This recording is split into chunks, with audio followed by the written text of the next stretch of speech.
ஈவு இல்லாம ஒரு 17 வயதுக்கு உட்பட்ட சிறுவர்கள் கையில் இவ்வளவு பெரிய கத்தியை வச்சுக்கிட்டு கொஞ்சம் கூட மனிதாபிமானம் இல்லாமல் விட்டுறதும் அதை அப்படியே வீடியோ காட்சி எடுக்கிறது, அது எடுக்கிற ஒரு பையன் வந்து இப்படி கையை காட்டி வெற்றின்ற மாதிரி காட்டி ஒரு பெருமையா காட்டுறது, இதெல்லாம் வெறும் கஞ்சா போதையால் மட்டுமே நடைபெறுகிறது என்பதை விட இந்த மாதிரி கத்தியெல்லாம் எடுத்து வெட்டுறதான் வீரத்தின் அழகு என்பது போன்று இளைஞர்களுக்கு தப்பாக போதிக்கப்படுகிறதோ என்கிற ஒரு அச்சமும் நம்ம இருக்கிறத தவிர்த்து வர முடியாது. அது மட்டுமல்லாம இந்த சம்பவம் வடமாநிலத்து இளைஞரை வெட்டுறாங்க என்பதுல இன்னொரு செய்தி, தொடர்ந்து இங்கு வடமாநில இளைஞர்களை கிள்ளுக்கிரைகளாக பார்க்கப்படுகிறது. இதே இந்த 4 பேரும் 5 பேர் இந்த சிறுவர்கள் தமிழ்நாட்டில் உள்ள அந்த பகுதியில உள்ள ஒரு நபரை வெட்டியிருந்தா இவ்வளவு சாதாரணமா கடந்து போயிருக்கோம், கொந்தளிச்சிருக்கும். அந்த கிராமமும் அந்த ஊரும் கொந்தளிச்சிருக்கு, பெரிய பிரச்சனையா இருக்கும்.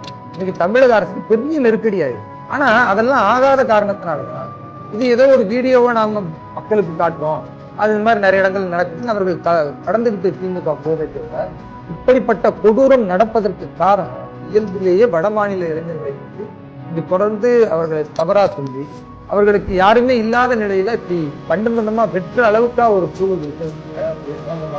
ரெண்டாவது, இந்த கஞ்சா புழக்கத்தினால வருது அப்படின்னு நம்ம தொடர்ந்து சொல்லிக்கிட்டு இருக்கோம். திமுக போதை யார் இப்படி செயலை ஈடுபடுகிறார்கள், கடுமையான தண்டனை. ஆனா இங்க யாரெல்லாம் வந்து பயன்படுத்துகிறார்களோ அந்த பயன்படுத்தக்கூடியவர்களை மட்டும் பெயரளவில் காவல்துறை வந்து சில பேரை கைது செய்யறாங்க. பெரிய அளவிற்கு இதுக்கு பின்புலத்தில் யார் இருந்தார், இந்த பின்புலத்தில் இருக்கிறவர்களை கைது செய்து அவர்கள் மீது கடும் நடவடிக்கை எடுக்கணும். அப்பொழுதுதான் இந்த கஞ்சா போதைப் பொருளுக்கான முடிவுகள். திமுக கட்சியில் இருக்கிறவர்களை மிகப்பெரிய போதைப் பொருள் வியாபாரம் செய்து கடந்த காலத்துல மத்திய புலனாய்வு எல்லாம் கைது நாம எல்லாரும் தெரிஞ்சு